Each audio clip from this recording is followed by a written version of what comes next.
შეფერხება იქნება მისი სტუდიაში ყოფნის მის პატარა ჯანმრთელობის პრობლემებთან დაკავშირებით. მოდით პირველ რიგში ღამის ამბებს ოცნების ლიდერის ერთწლიანი დაძველების დაპირების განხილვით დავიწყებთ. ზუსტად 1 წელი გავიდა მას შემდეგ, რაც საპრეზიდენტო არჩევნების მეორე ტურის წინ ბიძინა ივანიშვილმა დაპირება გასცა და თქვა, რომ ყველაფერი შეიცვლებოდა. დღეს ჩვენ გვიჩნდება ბუნებრივია ლოგიკური კითხვა, რა შეიცვალა. მოდით რამდენიმე ფრაგმენტს მეც წაგიკითხავთ აი ამ დაპირებიდან. მესმის თქვენი მიმართ ამ საზოგადოებას, მესმის თქვენი გულის ტკივილის და იმედგაცრუების, მესმის რომ უკმაყოფილონი ხართ, რადგან მნიშვნელოვნად არ გაუმჯობესდა თქვენი ყოფა, მესმის რომ უკმაყოფილო ხართ, რადგან ფიქრობთ, რომ ზოგიერთი მოხელე ხალხზე ზრუნვაზე მეტად პირად კეთილდღეობაზე ზრუნავს, უკმაყოფილონი ხართ, რადგან ფიქრობთ, რომ დღევანდელმა ხელისუფლებამ ვერ მოახერხა სამართლიანობის აღდგენა და კიდევ ერთი ფრაგმენტი. საქართველოს კიდევ ერთხელ დაჭირდება თქვენი ერთგულება, უთხრა მან სალომე ზურაბიშვილის არჩევნების მეორე ტურის წინ თავის ამორჩეველს და გამოცდილება თქვენი სამოქალაქო გმირობა. მე ვიცი თქვენი გულის ტკივილი, მე ვიცი თქვენი გაბრაზების ყველა მიზეზი გაძლევთ პირობას, რომ ყველა პატრიოტი იპოვის საკუთარ ადგილს თავისი დამსახურების მიხედვით. ჩვენს ერთიან ოჯახში არავის ღვაწლი არ დარჩება უყურადღებოდ. 1 წელი გასულია, ჩვენ აუცილებლად ვისაუბრებთ თემაზე, რაც დავგეგმეთ, რომ აი რა შეიცვალა ამ 1 წლის განმავლობაში. ეხლა მომდევნო 1 წელია წინ არჩევნებამდე, თუმცა აი მანამდე ამ თემის განხილვამდე გააქტუალურდა თემა, უნდა გავიდეს თუ არა კინოთეატრებში გეის სიყვარულზე გადაღებული ფილმი და ჩვენ ვიცეკვებთ ულტრამემარჯვენე ჯგუფები გეგმავენ აქციებს კინოთეატრებთან უკვე ხვალიდან, თუმცა როგორც ჩანს ეს არ იქნება მხოლოდ აქციები, რისი გამართვის უფლებას ბუნებრივია ყველას აქვს, არამედ დაანონსდა უკვე აგრესიაც, მისი ავტორია ამ წუთში ამ დაანონსებული აგრესიის ბიზნესმენი ლევან ვასაძე. მოდით ეს ფრაგმენტი მოვისმინოთ და ამ თემაზე დავიწყოთ მსჯელობა. იცი სად მოხვედი? ქართულ ნაციონალურ დავიყოფით 5 ჯგუფად და დავიძრებით იმ კინოთეატრებისაკენ, სადაც ეს ჩვენებები იგეგმება. ჩვენ შევალთ ამ კინოთეატრებში და არ მივცემთ მათ ამ სეანსების ჩატარების უფლებას. თუ ჩვენ იქ დახვდება პოლიციის კორდონები, ჩვენ გავწევთ პოლიციელებს და მაინც შევალთ კინოთეატრებში. შევდივართ შიშველი ხელებით, ვშლით ამ სეანსებს. შევდივართ საოპერატოროში და ვთიშავთ ფილმის ჩვენებას. ჩვენ გვინდოდა თავიდან უბრალოდ ბილეთების ყიდვა და შიგნით ისე შემოსვლა, მაგრამ როგორც ველოდით, პირველი დღის სეანსებზე ყველა ბილეთი წინასწარ გაყიდული დაგვხვდა. გასაგებია რატომაც და ამიტომ ხალხს სხვა არჩევანი აღარ დარჩა გარდა სეანსების გარედან ჩაშლისა დარბაზებში შემოღწევის გზით. ახლა მინდა მივმართო ამ 6-ვე კინოთეატრის ერთიან მფლობელს, ჩემს მეგობარს გია ბაზღაძეს, რომელსაც მე კაცად ვიცნობ. მე გამიკვირდა, როდესაც გავიგე, რომ შენს კინოთეატრებში ამ საშინელი ფილმის ჩვენება იგეგმებოდა. თუ ამ აგრესიულმა სექტამ შენეს როგორმე დაგაძალა და დაგაშინა, გამოდი და თქვიეს და მთელი საქართველოს გვერდზე დაგიდგებ. უმძიმესი სოდომური ცოდვით შეპყრობილ ადამიანს ეშმაკი არ ასვენებს და სხვების შეცდენისა და გარყვნისაგან უბიძგებს და მას ამაში მხარს უჭერენ მსუბუქი ყოფაქცევის ქალებიც, განსაკუთრებით ასაკოვანები, რადგანაც მათ თავი სოდომიტების გვერდით ქვეცნობიერად წმინდანებად ეჩვენებათ და ის აზრიც მოვისმინე, რომ ეს მე უფრო დამამცირებს ხალხის თვალში, კიდევ უფრო აბუჩად ამიგდებენ, ისევ უკაცრავად ერთი ადგილის მცველ რაინდსა და კომბლეს მიწოდებენ და ისევ მომიწევს თავი გაუყადრო ხალხს, რომელსაც არაფერი წმინდა არ აქვს. აი აქვე მინდა თქვა, რომ ლევან ვასაძისთვის ჩემი ეთერი ხვალ მაგალითად პოლიტმეტრის არის ღია, ჩვენ მზად ვართ მას დაუსვათ კითხვები და მოვისმინოთ კონკრეტული პასუხები კითხვებზე, თუმცა მანამდე დავკავდებით ბუნებრივია ამ განცხადების შეფასებით ანი. იმაზე ვისაუბრებთ, რაზეც შევთანხმდით, თუმცა ეს არის ერთ-ერთი მთავარი თემა დღეს. როგორ აღიქვამ? აი მთლიანობაში ერთი დიდი მოცემულობა, რაღაც ძიმე თემა, რაც საპატრიარქოს თავს მოხდა და გრძელდება და აი ეს უცებ კონვერტირდა ახლა რაღაც აი ამ თემაში, კვლავ მოწოდებებში, კონკრეტული რაღაც ორიენტაციის ადამიანების წინააღმდეგ, რაც შესაძლოა მორწმუნის თვალით იყოს ლოგიკური, მაგრამ აი აქ უკვე იკარგება რაღაცნაირად როცა ეძიებ ძაფის სად არის რწმენა, სად არის რაღაცა სხვა ტიპის სურვილები, ან დაკვეთა, ან მოცემულობა. აი მოდით შევაფასოთ სიტუაცია. მშვიდობისოთ, ღამე მშვიდობისა. მადლობა მოწვევისთვის. ხო, რთული თემაა, თუმცა მე ვფიქრობ, რომ აი ის ადამიანებიც, ვინც აპირებენ ხვალ აქციის გამართვას, ბატონ ლევანი საუბრობდა ახლა და მე რამდენადაც ვიცი ქართული მარშიც ერთ-ერთი ორგანიზატორია. და ეს ადამიანები და ვინც თქვა ამ ხალხს ასევე თანაუგზნობს. აი აბა ესე რომ შეგვეხედა ამ ამბისთვის იქნებ ცოტა გაგმარტივებოდა რომ ძალადობა ხო არ არის ღმერთის გზა. და ძალადობა ხომ არ არის გამართლებული არც ერთ რელიგიაში და მეცაც გეტყვით ხო ჩვენს რელიგიაში ძალადობასთან დაკავშირებით ხო ცალსახად ყველანი მორწმუნეები ვთანხმდებით რომ ეს ქრისტიანული არ არის. მაშინ რა ვქნათ თუ ადამიანებს აქვთ თავშოთ იმ ადამიანებს ახლა ვინც ხვალ მივიდნენ მე არ მაქვს ბილეთი თუმცა ალბათ საინტერესოა და რა თქმა უნდა ვნახავდი რამდენად გემოვნებიანი ფილმია ვთქვათ რა სულისკვეთება არის ამ ფილმში, მაგრამ ნუ ეს მე მაქვს თუ არ მაქვს ამაზე არ არის ლაპარაკი. იქ ხომ არიან ადამიანები, ვისაც ეს ფილმი აინტერესებს. და დარწმუნებული ვარ, უმეტესობა ალბათ იქნება სულად ჯანსაღი, ვთქვათ, ღირებულებების, მაგრამ ის პატივცემს ვთქვათ ხელოვნებას, ან უნდა დაინახოს ის რაღაც ეს ფილმი დაინახოს ზუსტად ამ მიმართულებით. მაშინ როგორ ვუკრძალავთ ამ ადამიანებს ამ შესაძლებლობას? ეს საკითხი, ეს ერთი საკითხი. პროტესტს უჩენს, რომ ეს არის პროპაგანდა. ხო. ეხლა მეორე ამბავი რა. ეხლა მეორე ამბავი ის არის, რომ ჩვენ რამდენადაც აუკრძალავთ ვთქვათ და რამდენადაც აი ესეთი დამოკიდებულება გვექნება ამ პრობლემის მიმართ თუ ეს არის პრობლემა. ეს პრობლემა არ გაქრება. არც ძალადობით არ გაქრება. და თუ ჩვენ არ გვინდა რომ ვთქვათ საზოგადოებაში იყოს მათ ყავდეთ უფრო მეტი მომხრე, მაშინ არ უნდა გაუჩინოს საზოგადოებას იმის განცდა, რომ ეს ადამიანები არიან დასაცავები. გულისხმობ განსხვავებული ორიენტაციის მქონე ადამიანებს. ახლა გულწრფელად ვამბობ, შესაძლოა ძალიან ბევრსაც არ სიამოვნებდეს, თქვათ, ახლა მისი ოჯახის წევრი რომ განსხვავებული ორიენტაციის იყოს და მე ხშირად მიფიქრია, რომ აი ჩემი ოჯახის წევრი რომ იყოს, რას ვიზამდი? იმას რომ გადავეფარებოდი, მას აუცილებლად თუ ის ძალადობის მსხვერპლი იქნებოდა. მარტივია ძალიან.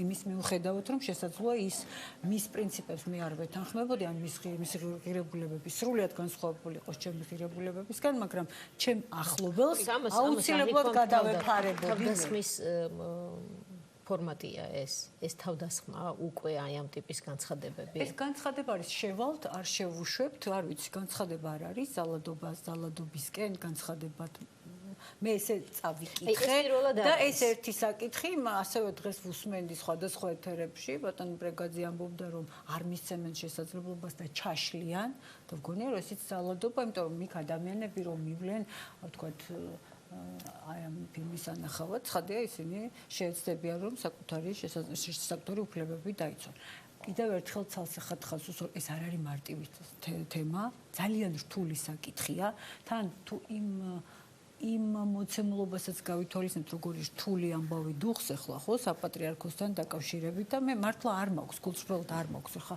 აი ვთქვათ გამოსავალი რაშია ამაზე რომ ვილაპარაკო მაგრამ გამოსავალი ძალადობაში არ არის ეს ვიცი ზუსტად რომ არ არის გამოსავალი ძალადობაში და ასევე ზუსტად ვიცი რომ პრობლემის დაფარვაში ან ვთქვათ ძალადობის ჩახშობაში ამ პრობლემას ვერ მოვაყარებ დანარჩენზე ვთქვათ უნდა ვიფიქროთ ალბათ ერთად რა ტიპის მოცემულობაა ეს როდესაც ჯგუფები მუდმივად ერთსა და იმავე გზას ადგებიან, ხელისუფლება მუდმივად ერთნაირად იქცევა მსგავს სიტუაციაში, ჩანს რომ ლოიალურია ამ ჯგუფების მიმართ, ხო? ეს სახეზია, ეს ლოიალობა და შემდეგ ნებისმიერ ახალ ტალღაზე ისევ იგივე სცენარი ტრიალდება და ჩვენ ისევ ვიხილავთ ამ თემებს, რომელიც შეიძლება ძალიან მტკივნეულად ეხება. კი ბატონო, მოდი ვთქვათ ორივე მხარეს თუ კი აქვს შემთხვევაში მხარები არსებობენ უმცირესობებსაც და რწმენაში ღრმად მყოფ ადამიანებსაც, ვისაც მიაჩნია რომ ეს არასწორია, მაგრამ აი აქ მათ შორის დამაკავშირებელი რამდენად არის ამ ჯგუფების აქტივობები ამ ფორმით.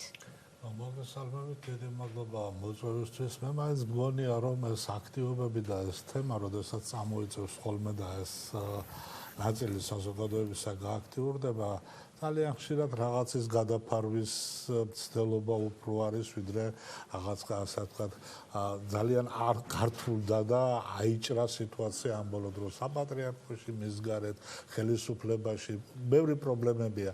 და ყურადღების გადატანაც არის ერთგვარი, იმიტომ რომ პროპაგანდაა, ხო, მაგრამ დაუშვათ მართლა პროპაგანდა, მე არ ვიცი რა ფილმი ახლა და რა მხატვრული ღირებულებისაა, მაგრამ პროპაგანდაა, მაგრამ დღეს ამ პროპაგანდის გავლენა რა არის საზოგადოებაში? შეიძლება მაგას ვაპარაკო, მაგრამ რა თქმა უნდა, აი ამათი ლოგიკა არ მესმის. შეიძლება ადამიანი დაუშვათ არ იყოს ამის მიმდევარი და ამ პროპაგანდის გამო გეი გახდეს? ამის გვეშინია? ეს არის საშიში? ეს ერთი მომენტია. მე მეორე, რამდენი კინოთეატრში აჩვენებენ ამას? და ინტერნეტში რომ დაიდოს, რამდენი კაცი ნახავს? და რა მნიშვნელობა აქვს ამას? მაშინ თუ შენ ვერ ახერხებ ამის ჩაკეტვას, რამდენი სივრცე არსებობს ამ პროპაგანდის და მაშინ ვის რას უმტკიცებთ? რომ აი შევალთ ძალით შევარღო.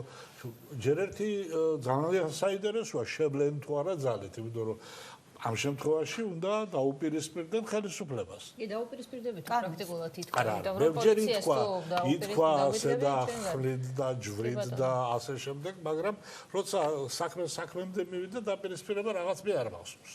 სერიოზულ დაპირისპირებას. ორივე ხართ აქ ყოფილი კანონმდებლები, ხო, მომავალშიც შესაძლოა რომ კიდევ იმ სივრცეში იყო და პოლიტიკაში რჩებით, ხო, ან მომხილველებად, ან კომენტატორებად მაინტერესებს ამ შემთხვევაში სახელმწიფოს როლი როგორია? აი როგორია, თითქოს ახლა შეიძლება რიტორიკულ კითხვასო, მაგრამ რა უნდა გააკეთოს დეკლარირებისთანავე სახელმწიფომ, ანუ ინსტიტუციებმა, რომლის იმედათაც არიან ამ ქვეყანაში წესით უმცირესობის წარმომადგენლებიც, ხო? ან უმრავლესობისაც, ვინც მიდის იმ ფილმის სანახავად, ამ შემთხვევაში თავდასხმის ობიექტები, როგორც ვხვდები, ფილმის მნახველებიც არიან, ხო? ვინც ბილეთი იყიდა, ხო? თავდასხმის ობიექტები ხა, იმიტომ რომ ის ადამიანები ხდებიან თვითონ მათში ორად გაიყო. მე უსმინე ინგასთან მას რა ქვია, ფრეგაძეს და ის ამოსვა არა ჩვენ არანაირ ძალადობაზე არა ლაპარაკი, მივალთ რაღაც ვიტყვით რომ ცუდია, ნუ მიდიხარ ხო რაღაც გავაკეთოთ. ხო, რა თქმა უნდა, ახლა ამა როგორც წესი, ახლა თქვენ თუ რაღაც თქვით, მე ცოტა მაღლა უნდა ავწიო თამასა. მე ვიღაცა იტყვის რომ არა, სულთა ხელებით კი არა, არის მატრახებით მივალ და როგორღაც საქართველოში ასე ხდება. ამაზე რეაქცია უნდა იყოს მყისიერი?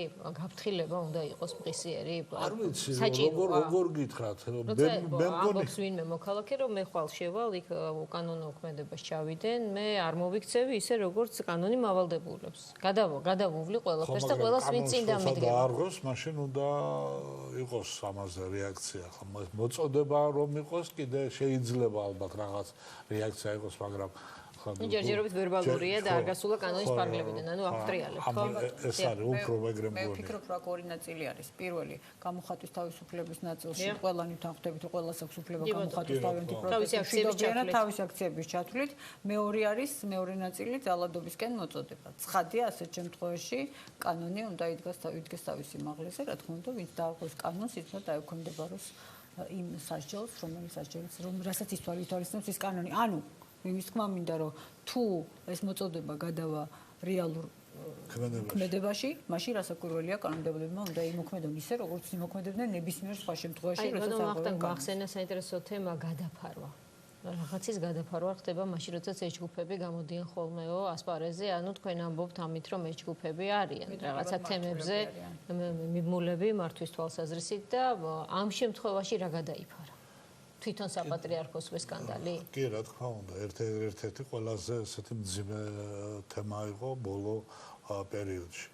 და დღეს ახლა უკვე გადაერთო მთელი მედია იმაზე, რომ თურმე რაღაც ფილმს აჩვენებენ და ახლა ამაზე ატყდება. ეს იმას ნიშნავს, რომ ეს სკანდალი არა, ეს იმას არ ნიშნავს, მაგრამ რაღაც ტაიმაუტი არის აღებული ყოველ შემთხვევაში იქით ამ ხრივ, რომ აი რაღაც მოგვარდეს და თუ ახალი თემა არ წამოვიდა, შეიძლება ნელ-ნელა ჩაწყნარდეს.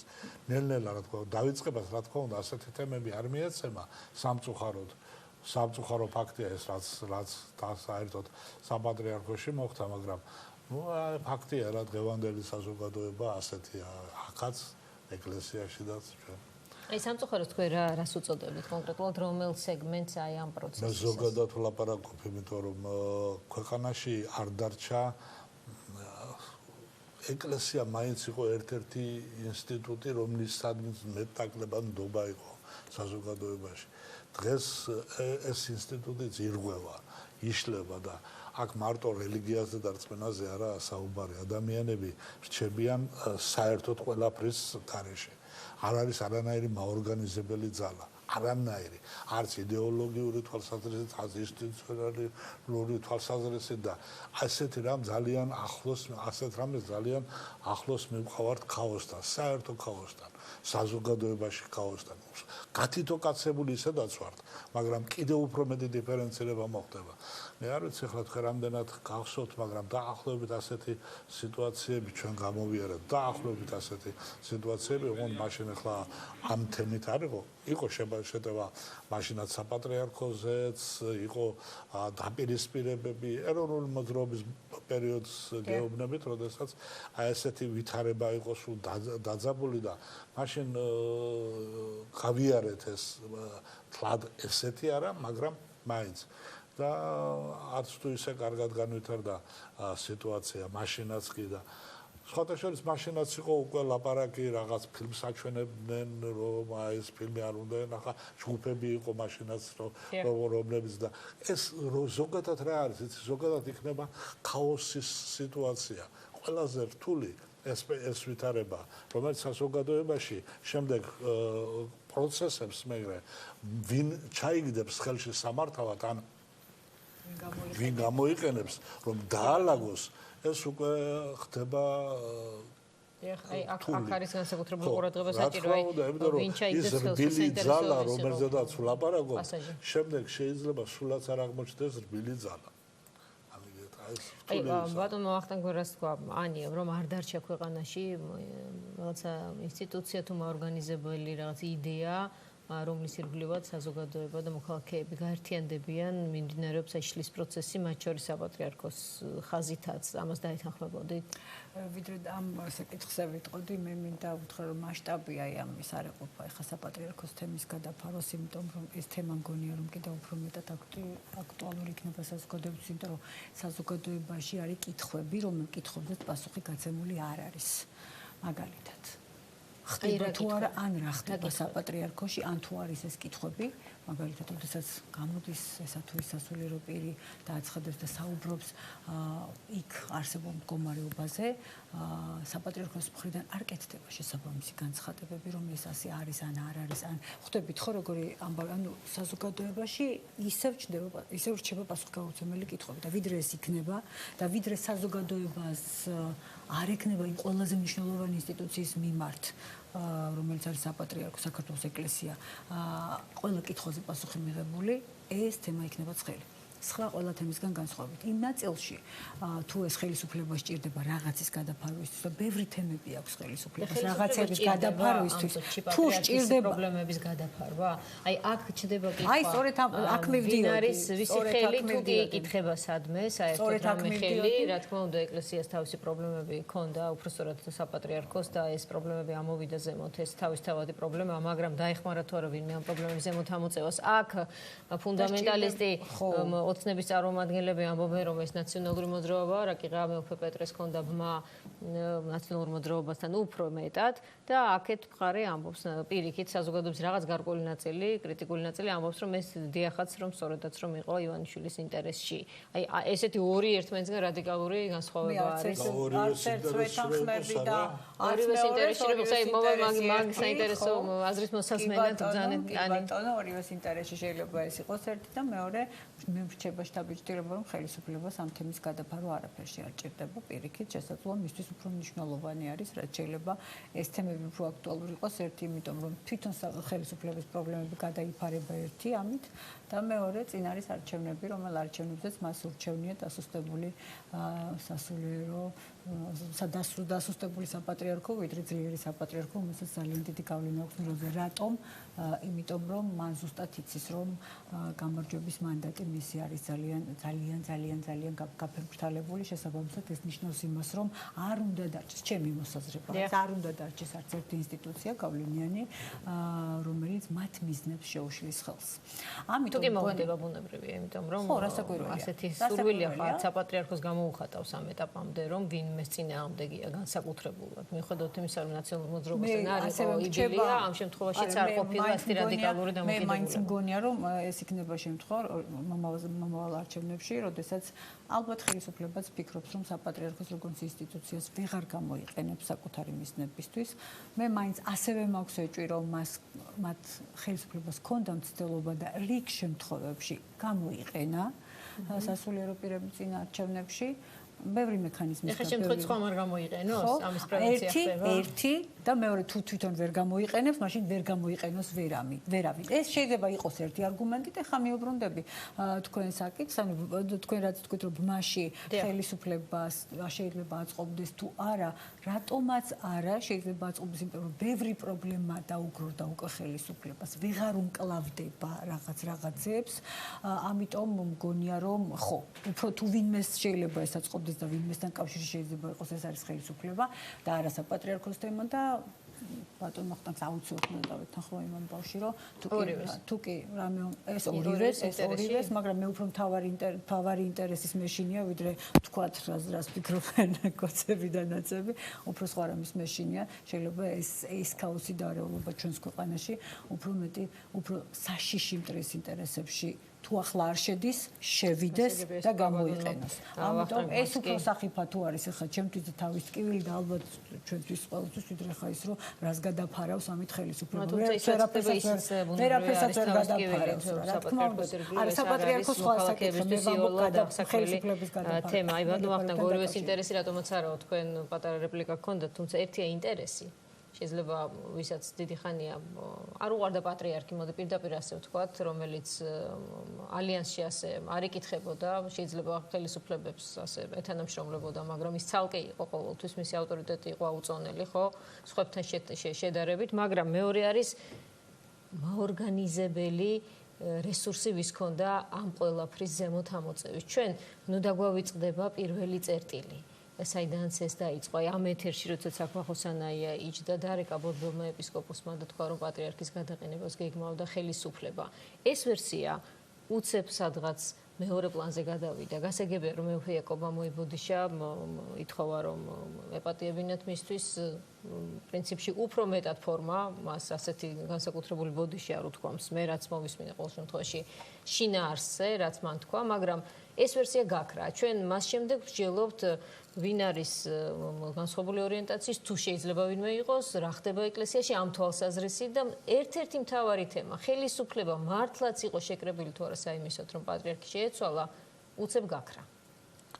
როდესაც ითქვა, რომ წმინდა სინოდი იკრიბება, მოლოდინი იყო სწორედ იმის, რომ ის რაც მეუფე იაკობმა თქვა, იმას განიხილავდნენ. დიახ. ხო, აი სრულიად, აბა სხვა მოლოდინი რატომ უნდა ყოფილიყო? მეუფე პეტრეს ამხლა. მეუფე პეტრეს кейსი იყო აბსოლუტურად ამოვარდნილი ემოციები. მეუფე პეტრემ იქ კომენტირებისას პატრიარქი დაადანაშაულა იმაში, რასაც ამბობდა. რა მოხდა სინოდის თომაზე, იმას არ გეუბნებთ, ამაზე არ ვლაპარაკო.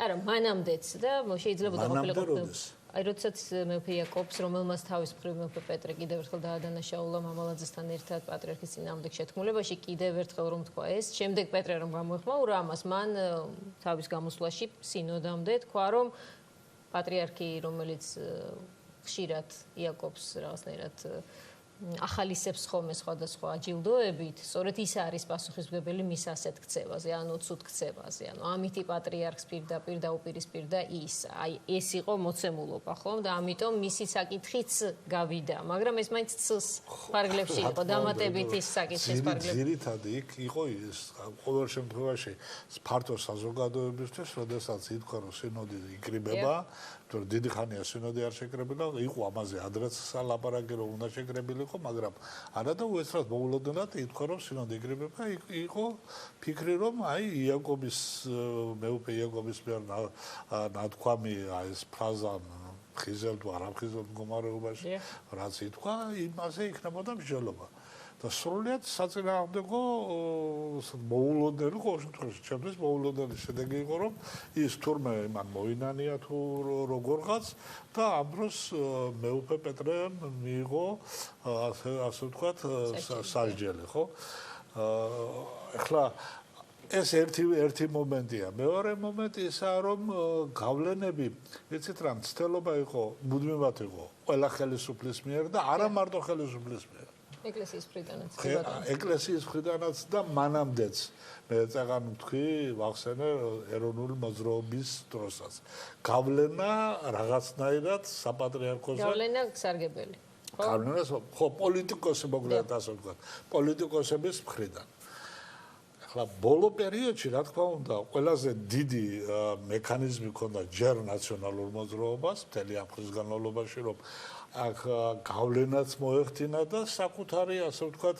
გარკვეული ჯგუფი მხარდამჭერები ყოლოდა საპატრიარქოშიდაც და ყველა დონეზე და შემდეგ ქართულ ოცნებასაც დღეს თუ წარმოვიდგენ და ვიტყვით რომ აი როგორც არის გავრცელებული საზოგადოებაში რომ მეუფე პეტრე ნაციონალურია ნაციონალების არის რა ქვია მხარდამჭერი ხოლო დანარჩენები არა გამოდის რომ საპატრიარქოც და ეკლესიაშიდაც უკვე ორი ფრთა წარმოიქმნა ერთი ნაციონალური და კონსული გარდა ამისა ძალიან საინტერესო იყო ის რომ რამდენი ხანია ბატონი ივანიშვილი პატრიარქს არ შეხვედრია როგორც კი ეს ამბავი მოხდა ყველამ დაიწყო დამშვიდება საპატრიარქოში ჯერ პრემიერი მივიდა შემდეგ ივანიშვილი თავისი ოჯახით მხარდაჭერა გამოუხადეს მას ხო არა გასაგებია ეს მხარდაჭერა მხარდაჭერაში ეს არ იყო მხარდაჭერა არა მხარდაჭერის გარდა ეს იყო იმ ნაწილის დაუშვათ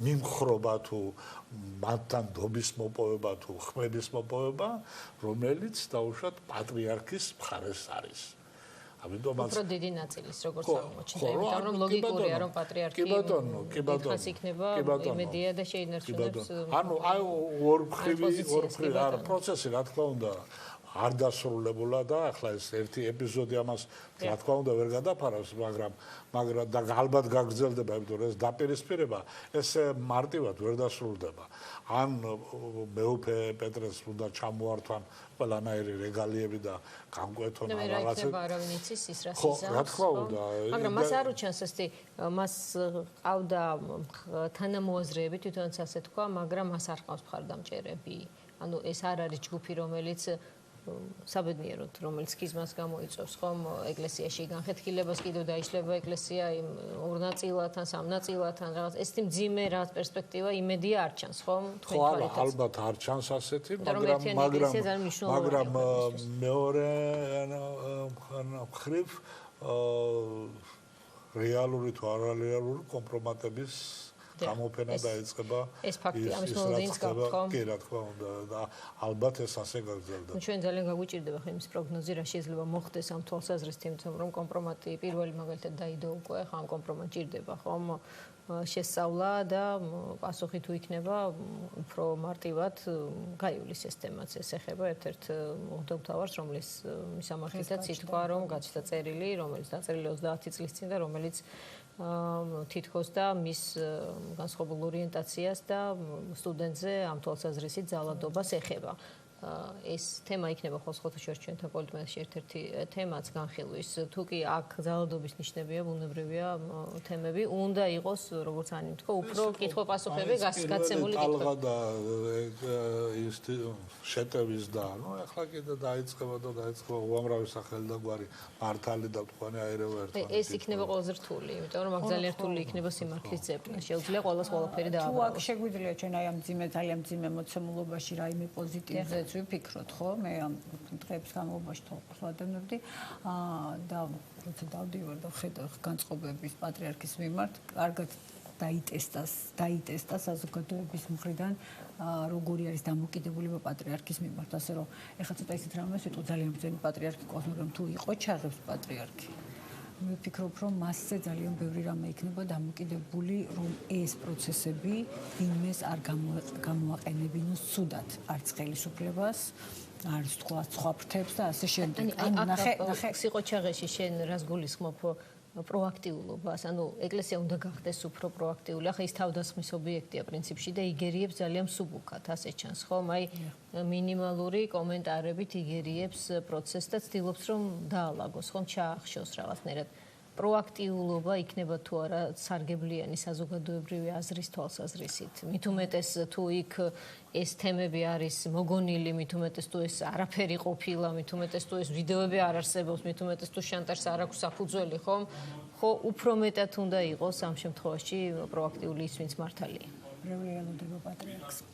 მრევლს პასუხები უნდა გასცეს პატრიარქმა. რა თქმა უნდა, ეს ვიგულისხმევ, როდესაც მე ვამბობ, რომ თუ როდესაც მრევლი მზად არის იმისთვის, რომ მოусმინოს პატრიარქს და დაუჯეროს, ასეთ შემთხვევაში სხვა არგუმენტი მე არ ვიცი რა არის. არ უნდა ელაპარაკოს, უნდა უთხრას, მაგრამ ცხადი ყველა კითხვაზე პასუხს ვერ გასცემს, რაც აინტერესებს ყველაზე მთავარი, რაც არის, ამაზე პატრიარქს აუცილებლად მოუწევს პასუხის გაცემა, ის რა ფორმაში არჩევს, ახლა ალბათ მას ჩვენ უკეთესად ეცოდინება. მაგრამ მე ერთ თემას მინდა მოუბრუნდე. მე უფრო მომეჩვენა, რომ კი არ დაამშვიდეს პატრიარქი სტუმრებმა, რომლებიც აქტიურად იყვნენ მიბრძანებულები. არც გააფრთხილეს. მე მგონია რომ შესაძლოა გააფრთხილეს, მაგრამ მე მაინც ვფიქრობ რომ პატრიარქის დამხობაში ეჭვმიტანილობის ხომარ შეეშინდა თქო ან ერთს და ან მეორეს. ან ორივეს ერთად და ამის გამო ხომარ მიბრძანდნენ და ხომარ იყო ესში როგორც პატრიარქისთვის ისე დანარჩენი საზოგადოებისთვის იმის აფიშირება რომ არა ჩვენ არაფერ შუაში არ ვართ ჩვენ არ ვართ დაინტერესებულები ჩვენ არ ვართ დაინტერესებულები პატრიარქის ტახტიდან ჩამოყვანით ჩვენ არა სხვაგან მოძებნეთ ეს იმიტომ რომ იქ როდესაც საუბრობდა მეუფე იაკობი ერთ-ერთი გვარი ვისიც ახსენა ის არის მოქმედი პრემიერ-მინისტრი და მე ჩვენ ყველამ კარგად ვიცით და ხა ეს დრამაზე არ ვსაუბრობთ რომ ამ ქვეყანაში არაფერი არ ხდება ბიძინა ივანიშვილთან შეთანხმების გარეშე. მით უმეტეს ასეთი სენსიტიური თემა. ჩვენ ესწორად ბიძინა ივანიშვილის თემით დავბრუნდებით, თუმცა ახლა თქვენ რომ საუბრობდით აქ კითხვებზე და პასუხებზე საოცარი მოსასმენი იქნებოდა ძალიან საინტერესო და მნიშვნელოვანი. ჩემი მოგზაურებული აზრითაც საქართველოს კათოლიკოს პატრიარქი უდიდესი ამოვნებით ვიქნებოდით თქვათ ეს ობიექტები თუ კი მას ექნებოდა ამისი სურვილი აქ მინდა ჩემი ღრმა პატივისცემა გამოუხატო მას აუცილებლად. ჩვენ რეკლამის დრო გვაქვს, რეკლამის შემდეგ დავბრუნდებით, აი 1 წელი რომ გავიდა და კონკრეტული პირობები რომ გაიცა, ის როგორ შესრულდა ამაზე საუბრით.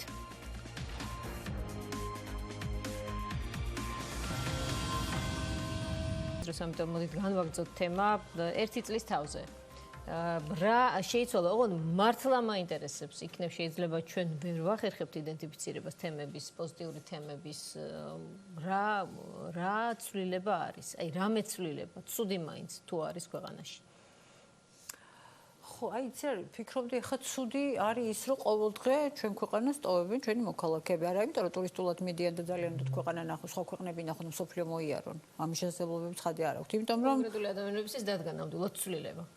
ვინც მიდის, ვინც გადაწყვეტა რომ გახდეს ემიგრანტი და სხვა ქვეყანაში ეწევოს თავისი კეთილდღეობა. ხო, გზა არ აქვს და მიდის, ხა ეს სტატისტიკა ამოჩეს ჩვენ რო არ თქოს ხა მაგათი განსაკუთრებით. სტატისტიკა არის უმძიმესი, აი ყოველ წუთში მე ვადევნებ თოყურ სტატისტიკას, მაქვს ხოლმე ინფორმაციებზე წვდომა და უმძიმესი სტატისტიკა გვაქვს, როგორ მიდიან ადამიანები და ასევე ვიცი განწყობები, როგორ არიან განწყობილები, როგორმე წავიდნენ საქართველოდან. ეხლა ვეკითხები ბიძინა ივანიშვილს, აი ხო ვიცნობთ არა ბატონ ბიძინა მე და თქვენ ერთმანეთს, რატომ გარბიან ადამიანებს თუ იქ უკეთესობისკენ რაიმე იცვლება, რაიმე პერსპექტივა ჩნდება, პატარა მაინც, როგორ ფიქრობთ თქვენ, როგორ შეიძლება დატოვონ ოჯახები, რა ვიცი, პატარა ბავშვები, შვილები და წავიდნენ ისე აი არც იციან ისეთ პერსპექტივაში, ცხადია, მაგრამ ყველაფერს აკეთებენ ის რომ წავიდნენ, როგორმე თავი გადაერჩინონ, ოჯახები გადაარჩინონ და არა მხოლოდ ერთი ოჯახი ხშირ შემთხვევაში ერთი წასული ემიგრანტი ორ ოჯახს ინახავს რამდენიც მეუბნებიან. როგორ ფიქრობთ, ასეთ მოცემულობაში ჩვენ შეიძლება ვისაუბროთ იმაზე, რომ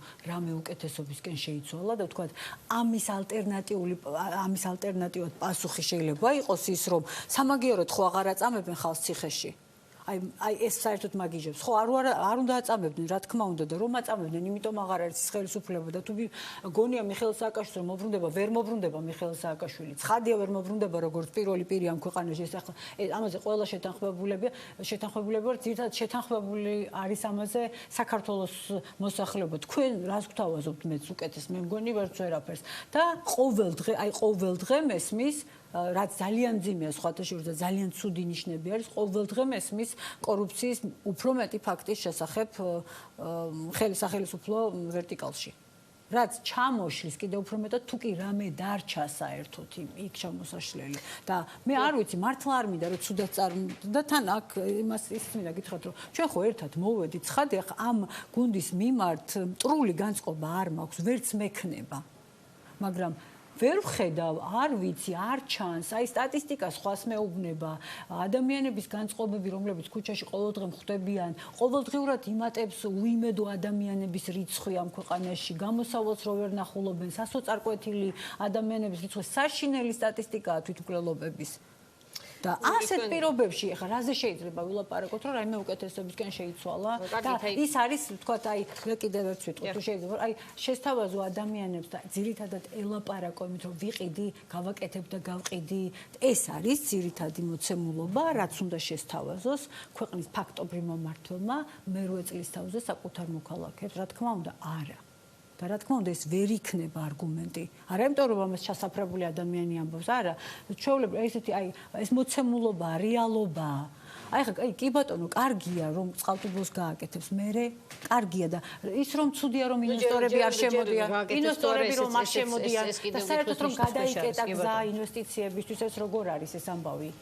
და საერთოდ რომ აი მაგალითად რკინიგზა რომ ყოველთვის მომგებიანი ორგანიზაცია იყო რომ ეხლა რომ ძალიან წამგებიანი ეს ამბავი ამ ხო ბევრი კითხვაა რა და სად არის ამ კითხვებზე პასუხები და თუ ჩვენ გვინდა მოვიტყუოთ თავი აი მაგალითად როგორ ყველაფერი კარგად არის აი კომუნიზმში და სოციალიზმში შევედით არ მახსოვს ჩემს ბავშვობაში იყო ხოლმე კი ბატონო დაიჯერეთ მე უბრალოდ გეუბნებით რომ ხალხს ამის არ ჯერათ მართლა შეიძლება ერთ-ერთი არხი ახლა მაუწყებლობს სწორედ ცოტა ხნის წინ ვსწორთ მაუწყებლობს სწორედ იმას როგორ კარგად არის ყველაფერში ყველაფერი რამდენი გზა გაკეთდა რამდენი მოკლედ რასაც მე შევესწარი მომენტში რა წარმატებებია სოფლის მეურნეობის მიმართულებით და ასე შემდეგ და ასე შემდეგ ბატონო ვახტანგ ჩვენ გვახსოვს გამომეტყველება, სახე, დამოკიდებულება, თხოვნის ფორმა, ინტონაცია ბიზნევანიშვილის 1 წლის წინ ხმა მომეცით თუ შეიძლება, ოღონდაც ხმა მომეცით, ასეთ იყო, ხო?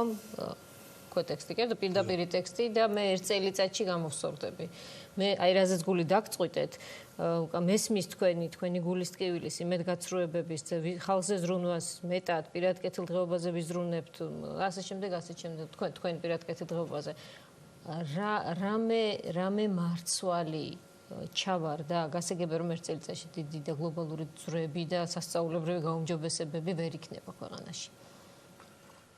სამწუხაროდ ვითარება არის ძალიან რთული და 1 წელიწადში თუ რამე შეიცვალა უფრო უარესობისკენ ვიდრე რაიმე სიგეთისკენ. წარმოვიდგინეთ რომ 1 წლის განმავლობაში იყო 20-21 ივნისის მოვლენები, დარბევები, აი მასზე რაზედაც აქ ლაპარაკობდით რომ ნაციონალურმა მოძრაობამ მოაწყო 7 ნოემბერი, მოაწყო 26 მაისი და მორალური უპირატესობის დაკარგვის წელი იყო, შეგვიძლია თქვა.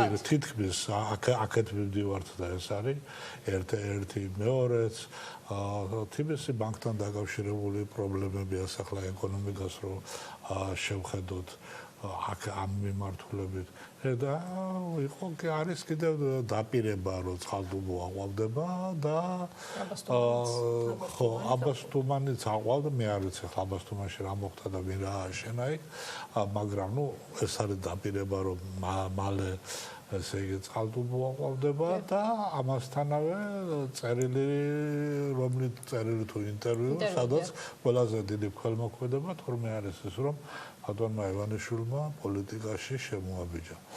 სამწუხაროდ პოლიტიკაში შემომიჯებულმა ივანიშვილმა სხვა ვერაფერი გააკეთა გარდა იმისა, რომ იგივე საქმიანობას ეწევა და ეს გონია, რომ ქვეყნისთვის არის ძალიან დიდი საქმე, რასაც აკეთებდა მანამ, სანამ არ იყო პოლიტიკაში, ხო რაღაცას მაშინაც აშენებდა, მაგრამ მაშინ ეს ქველმოქმედება მაინც იყო. დღეს სახელმწიფოს ვინ მართავს, როგორ მართავს, რეალურ მართლობელს მაგიც ეგეც კი არ ვიცი.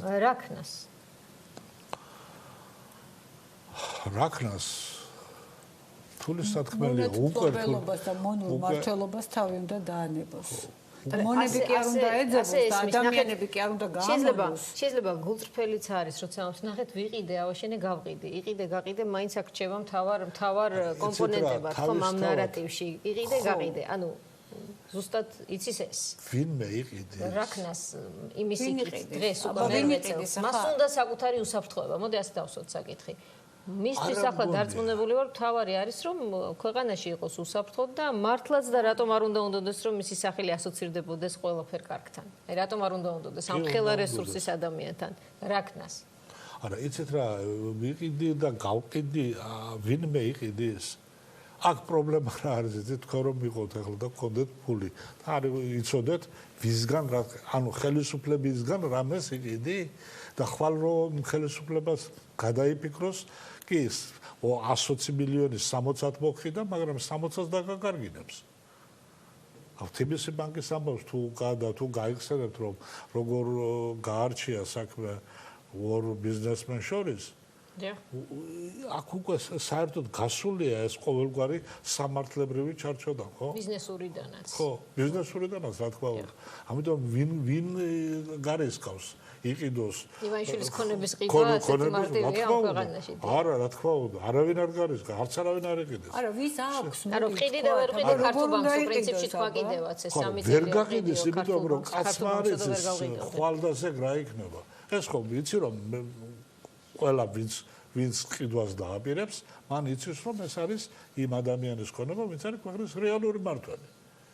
და ხვალ მას აქვს ყველანაირი მექანიზმი იმის, რომ ის ბიზნესი, რომელიც გაყიდა, სულ სხვა გარდა იმ წლისა, მისი წლისა, ხო?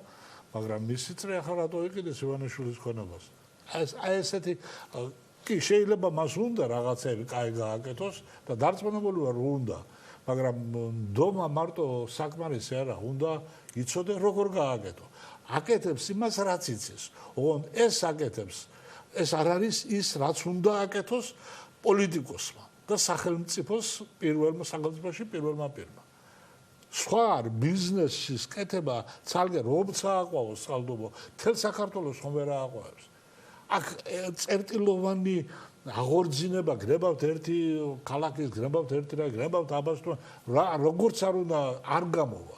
ქვეყანა არის გამოსავალი, კი ბატონო, გასაგები აი ანის მე ცოტა ვდააზდები ხოლმე ასეთ რაღაცაზე, იმის მიხედვით რომ კარგია თუ აშენდება, მაგრამ ნახეთ აი ადამიანი დგას და საკუთარ მოსახლეობას, რომელიც ეუბნება რომ ქვეყანა უკან მიდის, გვიჭირს, ბევრი პრობლემა, იქ თქვათ საფრთხე არ საგარეო საფრთხე არ შენელებულა, ნუ ბევრი პრობლემა, ეს ადამიანი ამის პასუხად ხო, ყოველდღე ბორდერიზაციის პროცესი გრძელდება და ასე შემდეგ და ასე შემდეგ, ეს ადამიანი ამის პასუხად საკუთარ მოქალაქეებს ეუბნება, რომ აი მე გუშინ ვიყიდი აბასთუმან და უნდა გავაკეთო, ეხა უნდა ვიყიდო წყალტუბო და უნდა გავაკეთო, მე ამას რო გავაკეთებ და ავაშენებ და ასე შემდეგ ამას გავყიდი. ოღონდ მე რა ხდება? ანუ ამ პრობლემებს რას უშვებით? სახელმწიფოს როგორც ასეც, რას ვუკეთებთ, როგორ ვეფარებით იმას, რომ ამდენი ინსტიტუცია ჩვენს თვალწინ იშლება და მე ამას წლები დასჭირდება, რომ როგორმე აი ამ ძიმე მდგომარეობიდან გამოვიდეთ, ვერასოდეს ამაზე პასუხი ვერ გავიგე. ნუ ხა ცხადია არ ველოდები ქართული ოცნების არც ერთი წარმომადგენლისგან ამ კითხვაზე პასუხს, იმიტომ რომ რომც გქონდეთ რაიმე ჭკვიანური სათქმელი, უბრალოდ ვერ იტყვიან ამას, იმიტომ რომ იქ ადამიანები გარკვეული ნიშნით არიან შერჩეულები და ძალიან ეჭვმე პარება რომ ან გქონდეთ სათქმელი ან გაბედონ და თქვან, მაგრამ ეს ხომ მოცემულობა არის რომ ჩვენ ამ ქვეყნის მოქალაქეები ვეუბნებით რა იქნება მერე ხვალ ამ ქვეყნის თავისუფლება, დამოუკიდებლობა და კეთილდღეობა პირდაპირ გადის დღევანდელობაზე და დღეს ამის არანაირი საფუძველი არ ჩანს, რომ ხვალ უკეთესი ვითარება იქნება. ამაზე პასუხი როდესაც არ არის და როდესაც სულ მუდმივად გაქვს იმის განცდა, რომ განსხვავებული აზრი გაქვს, ესე იგი ნაციონალურ მოძრაობას უჭერ მხარს, არა, ჩემ ქვეყანას უჭერ მხარს. და იმ თავისუფლების ქუჩაზე მინდა მოხვდე და იმ ჩემი კეთილდღეობის ქუჩაზე, რომელიც ეს ქვეყანა უნდა გაიყვანოს იმ ძალიან მოკლე იმ ჩიხიდან და ჩიხში ვართ. არ უნდა ამის აღიარება. რა თქმა უნდა, რთული მოცემულობა. მე ძალიან შორს ვარ იმაზრისგან, რომ მას არ უნდა რომ გააკეთოს. ოღონდ ხედვა, გაკეთება, როგორ უნდა გააკეთოს, სრულიად აცდენილია სახელმწიფოს მართვის პრინციპებს. და თუ ჩვენ საუბრობდით იმაზე, რომ ის იყო თუ არა ის ქველმოქმედება, როდესაც ის მოვიდა პოლიტიკაში, მე რატომაც არა დავარქმევდი, იმიტომ რომ იმ მოცემულობაში ჩვენ ყველას ძალიან კარგად გვახსოვს, რომ მართლა გადასარჩენი ვითარება იყო, ხო? ძალიან ფესვგადგმული იყო ნაციონალური მოძრაობა, სახედაკარგული. კი ბატონო, კი. და ეს იყო ქველმოქმედება, მაგრამ მე რაც გააკეთა ეს არის შეიძლება გაჯერებული საკუთარი თავდაცვის სურვილითაც ხო? მოდით აბა დაემთხვა დაუშვათ ინტერესები და ამაზე კი ბატონო არ ვიდა. ძალიან დიდხანს ის თანამშრომლობდა მას შემდეგაც რაც საკმაოდ ძიმეთ. მაგრამ იმის მერე პრაქტიკულად ძალიან ბევრს უშავებს ის ამ სახელმწიფოს, საკუთარ ქვეყანას უშავებს ძალიან ბევრს და არ უნდა ამის დაჯერება და ამის გაგება. აი ჩვენ ფინალში ვართ უკვე რეზიუმეს სახით მინდა მაინც კითხოთ 20-20 მოდის რაღაცნაირად მოულოდნელობებით ახსავსე კვირებია ხო განხეთქილება ეს ვერ დავარქმევთ, მაგრამ კრიზისი საპატრიარქოში თვითონ არ გვეთანხმებიან, როდესაც საპატრიარქოს წარმომადგენლებს ამ კითხვას უსვამთ, რომ ეს არ არის კრიზისი, ისინი ამბობენ, ეს არის გაუგებრობა, რაღაც მოგვარებადი თემები, ამ შემდეგ, თუმცა ფაქტის სახეზე რომ ძიმე ვითარება. აქეთ ხელისუფლებაში უდიდესი სურვილი, რაც გასაკვირი არ შეიძლება, მაგრამ ხელისუფლებაში დარჩენის იმავე დოზით და უფრო მეტითაც რა დოზითაც ისინი ამ დრომდე იყვნენ. ოპოზიცია ციფრებით რო ლაპარაკობენ, რა უხერხულია ხო, ნუ აი ხან 40, ხან 60 ძალიან ხერხულად გამოიყურებიან ძალიან სასაცილო. ნაციონალური მოძრაობა, ევროპული საქართველო, პატარა პარტიები, მეორე მხარეს გაერთიანების სურვილი, თუმცა როგორც კი რაღაცა გადაკვეთები ჩნდება იმ წუთშივე ჩნდება განხილვის ელემენტებიც და მიხეილ სააკაშვილი, რომელიც სულ საკუთარ თავს ციტირებს უკვე მგონი უცხოეთიდან, იმიტომ რომ საქართველოში მისი ციტატები უკვე მისი პარტიაშიც კი არაპოპულარულია. მოკლედ, მოცემულობა ძალიან არაპროგნოზირებადია. თუ მე ახლა გადავაჭარბე ჩემი პატარა კითხვას ჩადებულია იმ რაღაც კონტექსტით. სამწუხაროდ ძალიან რთული და ძალიან არაპროგნოზირებადი ვითარებაა. ასეთი ვითარებაში ჩვენ არც მახსოვს ბოლოს როდესმე იყო თუ არა ქვეყანა.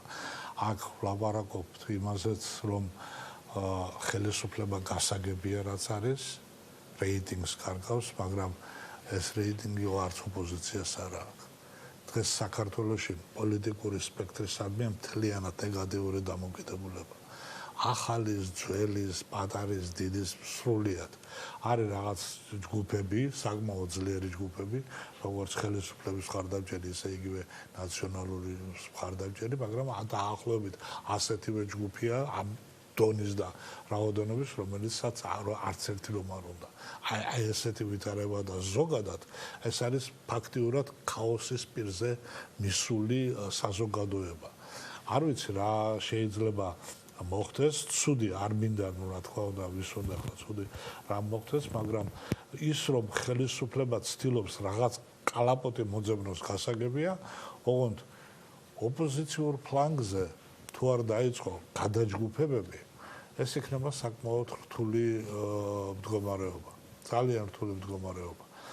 მყიფე სიტუაციაა და ამ ვითარებას ალბათ ჭირდება უფრო როგორ გითხრათ, უფრო ჭკვიანური მოქმედებები, თუმცა დარწმუნებული არა ვარ, რომ ამ ხელისუფლება თუ ოპოზიცია ამას გააკეთებს. ძალიან რადიკალური გათიშვა მიდის ყველგან, იგივე საპატრიარქოშიც დახლე ჩამედის ჯერჯერობით.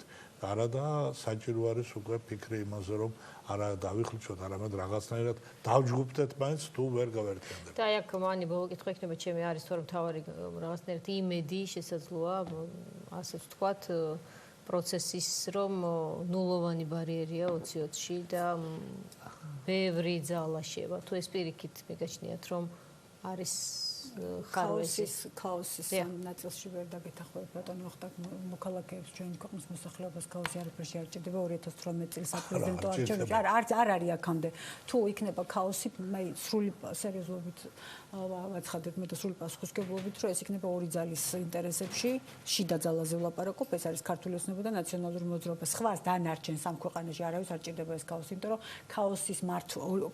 მართული ქაოსი სჭირდება ორივეს ერთს იმისთვის რომ დარჩეს ხელისუფლებაში რის შანსიც არ აქვს და მეორეს იმისთვის რომ მოვიდეს ხელისუფლებაში რის შანსიც ასევე არ აქვს ასე რომ ანუ ეს არის ძალიან ლოგიკური და ჩანს ამ ეს ერთი საკითხი მეორე მე არ უყურებ ამ საკითხს რომ მაინც რთული მდგომარეობაა უდაოდ მაგრამ მე მგონია რომ ჩვენი მოქალაქეები უფრო მეტად გაიზარდნენ პოლიტიკურად ვიდრე ხელისუფლებას და იგივე ნაციონალურ მოძრაობას გონია რომ კიდევ თქვა 5 კილო კარტოფილზე ან რაღაც მსგავსზე შეიძლება გაიყიდოს ან 20 და მე მგონია სხვანაირად გაზაფხულდება 2020 წლიდან უკვე ამ ქვეყანაში და ერთი არის რომ არა საერთოდ ესე უყურებ ხოლმე ყოველთვის და სხვა შორის მე მექნება ცოტა მოგვიანებით მე მაქვს ჩემი ხედვები რა თქმა უნდა ახალი თაობის პოლიტიკოსებისთვის საფიქრალადაც შეთავაზებები მათთვისაც და იმ თაობის პოლიტიკოსებისთვის ხო რა არც ვაპირებ ეს იქნება არ ვაპირებ ამ თემაზე დღეს ლაპარაკს ნამდვილად რაც შეეხება ნულოვან ბარიერს მე მაქვს ეჭვი რომ ნულოვანი ბარიერი ალბათ თავის ფიქრებში ბიძნაივანიშვილს შეიძლება წარმოუდგენია რომ მისთვის იყოს ძალიან კარგი, მაგრამ თუ საზოგადოება იქნება ყოჩაღად საზოგადოებისთვის იქნება ეს კარგი, ეს ნულოვანი ბარიერი. და არ ვფიქრობ რომ არ რაღაც არის სასაცილო ციფრებს რო ამბობენ ხოლმე ეს 40-60-20 და კიდე საშიშროებას რო უქმნიან რომ აიმე თუ არ მისცემენ ქართულ ოცნებას ხმას, ამიტომ ვერ შედგება ძალიან კარგადაც შეიქმნება ყველაფერი შეიქმნება ამ ქვეყანაში მთავრობაც იქნება კოალიციური მთავრობაც იქნება როგორმე მოახერხებენ პოლიტიკური ძალები მოქალაქეებთან ერთად იმაში მაინც გაეკვნენ როგორი ქვეყანა გვინდა რომ გქონდეს ისეთი კი არა ეხა რომ აი არ ვიცი ხა იცი რა არის პრესტიჟის ამბავი არ არის ხელისუფლებაში ყოფნა ამ ხელისუფლებისთვის ეს უფრო არის აი რაღაც განსამრჩევა რომ მიდიან პირადი კეთილდღეობის მოწყობისთვის და მგონია რომ ეს ძალიან აი როგორ გითხრათ აი ძალიან ჩამორჩენილი დამოკიდებულება არის საკუთარი ქვეყნის მიმართ მე მგონია რომ ახალი თაობის ამომრჩევლებით იმიტომ რომ დამოუკიდებელ საქართველოში დაბადებული ადამიანები საკუთარ არჩევანს როცა გააკეთებენ 2020-ში ეს იქნება ძალიან გადამწყვეტი თვალ და დაველოდოთ ერთად ამას. იქნება ახალგაზრდების აქტივობა თუ მართლაც დაატყობს თავის ხელს ამ არჩევნებს, მანამდე კიდევ ბევრი დრო. თუ იქნება აქტივობა მე დარწმუნებული ვარ 100%-ით რომ დაატყობს აუცილებლად. ani მიროტაძეს ვახტანგ ძაბირაძეს სტუმრობდნენ ღამის ამბებს ასე გვიან. მადლობა ჩვენთვის. და მადლობა ჩვენს მაყურებელს რომ ესე გვიან ჩვენთან ერთად.